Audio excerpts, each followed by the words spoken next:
கிருத்திகையில் எந்த நல்ல காரியமும் செய்யக்கூடாதா? இது ஒரு மில்லியன் டாலர் கேள்வியாக இருக்குது. ஏன்னா அதாவது நார்த்து சைடில், அதாவது மெட்ராஸை சுற்றி உள்ள ஊர்களில் பார்த்திங்கன்னா, நல்ல கிருத்திகை நட்சத்திரத்தை அன்னைக்கு எல்லாருமே முருகன் கோயிலுக்கு செல்வார்கள்.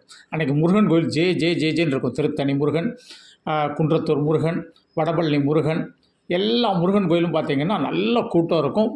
மக்கள் பக்தி பரவசத்தோடு முருகப்பெருமானை நல்லா வேண்டிக்கிடுவாங்க. அவங்களுடைய மனதில் இருக்கக்கூடிய வேண்டுதல்கள்லாம் இது பண்ணுவாங்க.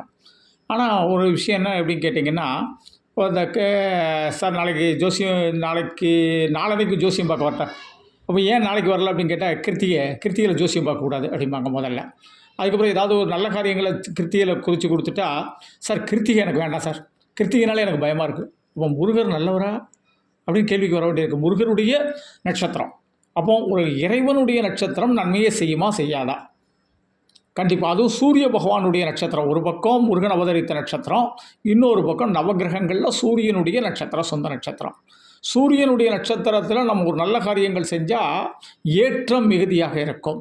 நம்ம தலைமை பதவிக்கு போகலாம், பெரிய பெரிய விஷயங்கள் செய்யலாம், நல்ல விஷயங்கள் பூரா செய்யலாம், சுபகாரியங்கள் செய்யலாம், எல்லா விஷயத்தையும். ஏன்னா எந்த ஜோதிட நூல்களையும் கிருத்தியில் இந்த மாதிரி ஒரு சுபகாரியங்கள் செய்யக்கூடாது, அதே மாதிரி நல்ல விஷயத்துக்கு போகக்கூடாது, அஸ்ட்ராலஜி பார்க்க போகக்கூடாது அப்படிங்கிறது எந்த நூல்கள்லேயும் கிடையாது.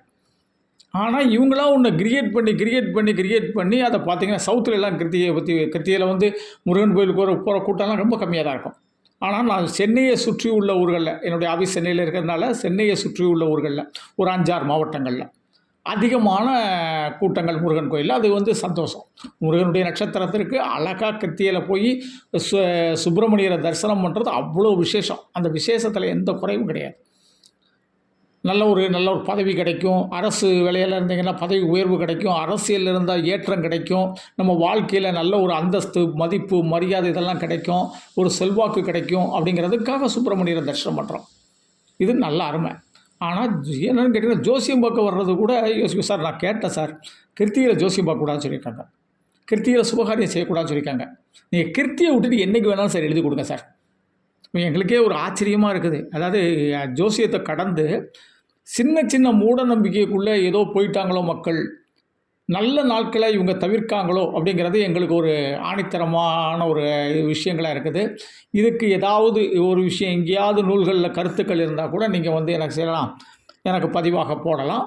ஏன்னா அப்படி எந்த நூல்கள்லேயும் கிருத்திகையில், அதாவது முருகன் உபதரித்த கிருத்திகையில், சூரிய பகவானுடைய கிருத்திகையில் நல்ல காரியங்கள், சுபகாரியங்கள் ஏற்ற நாட்கள். அதே மாதிரி ஜோதிடம் பார்ப்பதற்கு எல்லா நாட்கள்லையும் வரலாம்.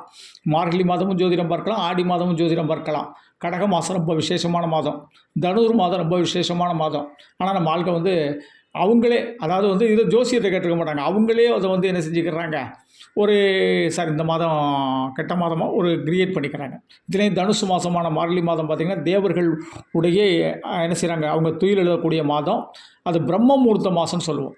அந்த நேரத்தில் நீங்கள் ஜோசியம் பார்க்க வந்தீங்கன்னா உங்களுடைய அனுகிரகம் நிறைய கிடைக்கும் ஜோசியம் பார்க்குறதுல, புரிஞ்சுங்களா? அதே மாதிரி கிருத்திகையில் ஜோசியம் பார்க்க வந்தீங்கன்னா சுப்பிரமணியருடைய அருள் மட்டும் இல்லை, சூரிய தேவனுடைய அருளும் கிடைக்கும். அதே போல் கிருத்திகையில் ஒரு நல்ல காரியங்கள் செய்ய சூரியனுடைய அனுகிரகம் ரொம்ப சூப்பராக கிடைக்கும், சுப்பிரமணியருடைய அனுகிரகம் கிடைக்கும். புரிஞ்சுங்களா? கண்டிப்பாக கிருத்திகையை தவிர்க்க வேண்டாம். நல்ல காரியங்களுக்கு, சுப காரியங்களுக்கு தவிர்க்க வேண்டாம். நன்றி. தெய்வீக மாரிமுத்து 98 42 52 16 69 இதனுடைய செல் நம்பர். இந்த நம்பரில் அப்பாயின்மெண்ட் வாங்கிட்டு சென்னை தூத்துக்குடியில் சந்திக்கலாம்.